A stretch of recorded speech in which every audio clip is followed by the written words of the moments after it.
Louise, what was the relationship like between the Ojibwe Nation and the neighboring communities of European settlers, like your father's family? The question you're asking is so complex that I'm not even sure how to begin to address it. Because there are over 500 different nations with different neighbors. There's a variety of ways that people interact.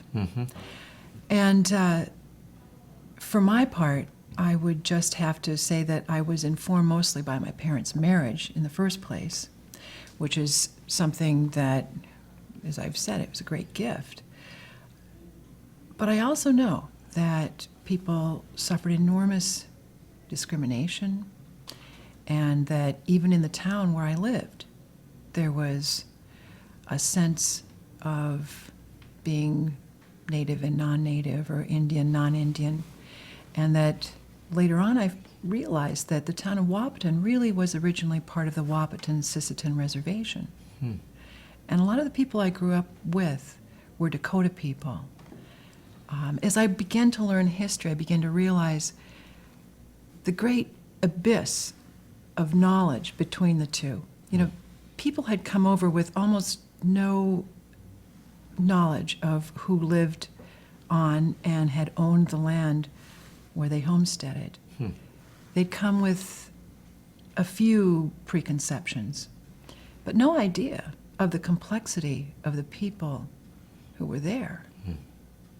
So I think when people saw one another, it was through a very clouded lens. You know, it was through a glass darkly. There was no real idea of the history, the depth and complexity of either culture. People who believed they had tremendously deep history confronted a people whom they believed had no history. Well, European people were writing the history and believed that they were confronting a people with no God, no history, no government. Not everyone believed this.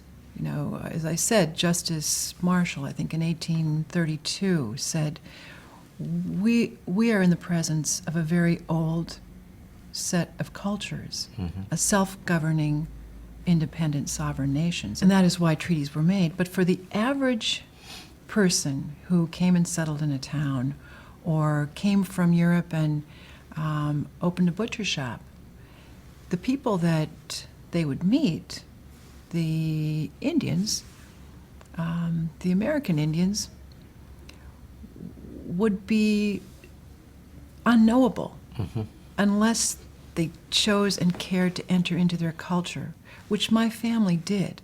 Your family, though, was extraordinary. So my family interacted. Right. But for most and many people, there was a sense of, right here we're sitting in this bookstore, It's a wonderful bookstore. which is on Dakota land, and we even know Cloudman, who had a village right near here.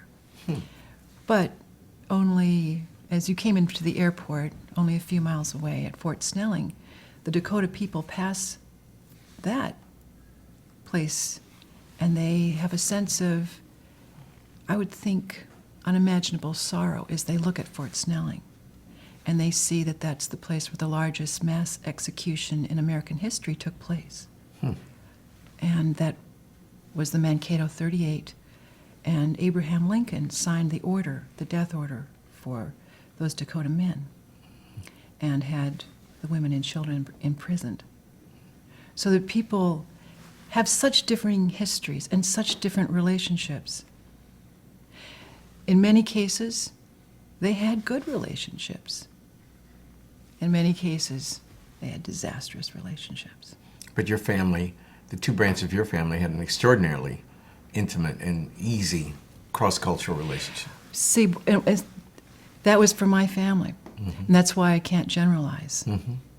But they're exceptional and admirable. I think so.